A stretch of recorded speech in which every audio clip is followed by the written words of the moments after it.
This PowerPoint presentation was designed to help you figure out which technique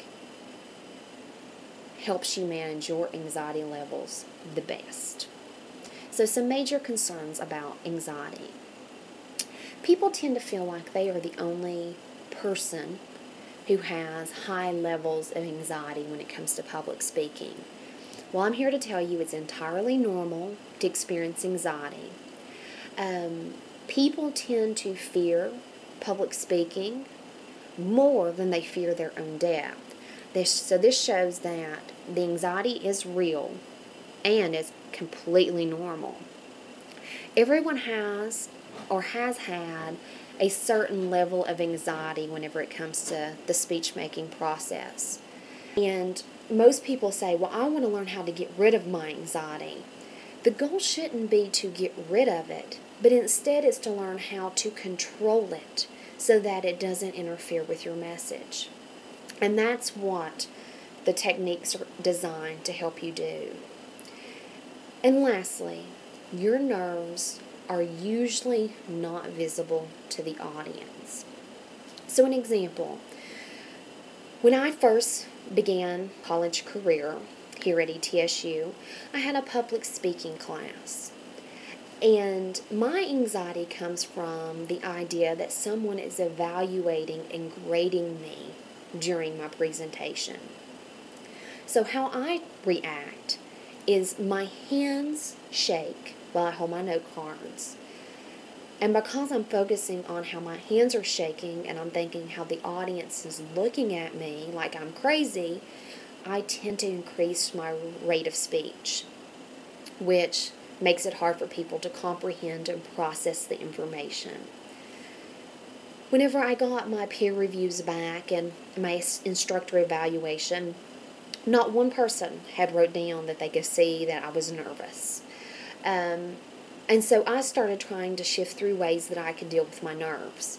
And what I learned to do was to take my note cards and tape them on the podium. One, it freed up my hands, so I wasn't clenching my note cards and focusing on how my hands were shaking, but it allowed me to gesture naturally, and it allowed me to have more confidence. And when I developed that confidence level, I noticed that my rate of speech started to slow down. So once I learned how to control my nervous habit of shaking my hands, I was able to fix some of the other problems that came about because of my anxiety. So I just want to reiterate before we work through these various strategies that you have to find the strategy that works best for you. Gaining experience can be very beneficial to everyone, even if you do not have high speech anxiety levels. The more you deliver a presentation, the more knowledgeable you become with how you want to communicate your message. And the more you're in front of a group of people, the easier it actually gets. Be prepared as much as possible. Go into this situation with as much knowledge as you can through research, writing an outline, getting yourself organized. And being prepared and practicing is very, very important. Practice positive thinking. What I want you to do when you are reviewing your practice session and you're filling out your evaluation, I want you to place a lot of emphasis on the areas that you do well. This shows that you can give your speech, and it shows that you're already doing a lot of things right. So once you understand that, you can start focusing on the areas that need improving so you can get a better grade. But having that positive outlook on yourself boosts your self-confidence, which tends to help lower your anxiety. Use the power of visualization. A lot of athletes use visualization so they can see themselves making the putt. They see themselves making a shot before they actually do it. If you visually walk yourself through your speech from beginning to end, it can really help. See yourself getting out of your chair. See yourself in the clothes you think you're going to wear. Visualize walking to the podium, or for this class, visualize the people you've selected to be in your audience. Visualize looking into that computer camera. And then hear yourself actually deliver the speech, giving nonverbal cues, seeing audience expression. It just makes you very familiar with what possibly could happen on your speech day.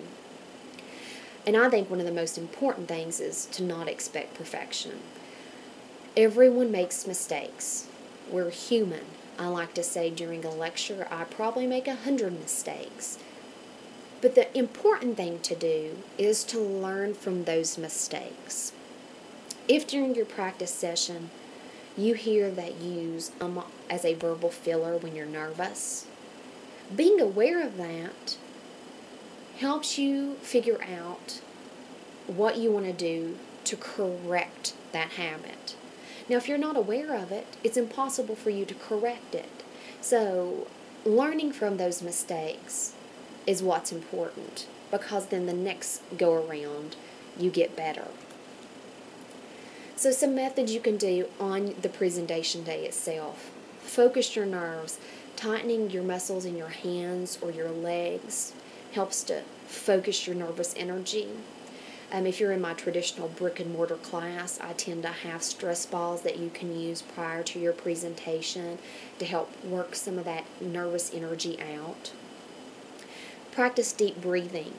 Before you turn on your video camera or before you get out of your seat, take a couple slow, deep breaths. A good rule to follow is breathe in slowly for 5 seconds and then breathe out slowly for 5 seconds. Doing this 2 to 4 times is scientifically proven to lower your stress and just to calm your body down. Listen to music. Find music that tends to calm you and plug in your earpiece before class just to kind of get yourself in a better mood, physically, mentally prepared to give your speech. Be at your mental and physical best. Try to get a good night's rest. Eat. Drink plenty of water so that you're hydrated before your speech begins. Think of the situation where you've signed up on a Friday morning at 9 o'clock to deliver your speech. You go out Thursday night to Poor Richard's. You hang out with your friends. You have a good time. You don't go to bed till 4 o'clock in the morning. When 9 o'clock rolls around, most likely you're tired. Being tired is not going to help you remember what you want to communicate very easily. So try to just be rested whenever you give your presentation. And work especially hard on the introduction. The introduction can help set the stance for the remainder of your presentation. And if you come in and you really nail your introduction, it tends to follow over to your body. And once you deliver the body of your presentation, it tends to flow over to the conclusion. Now, if you're giving your introduction and you really mess up, you tend to focus on the fact that you messed up, which again increases your anxiety. So knowing what you want to say in your introduction and really being able to deliver that is very important. So a couple things just to wrap things up. We're not perfect. We make mistakes. Nerves are completely normal. People want to see you succeed. Just remember, try the different strategies and learn what is going to work best to help you. So I hope this, as you work through these strategies, you can figure out what you need to do to help control your anxiety come presentation day. Thank you.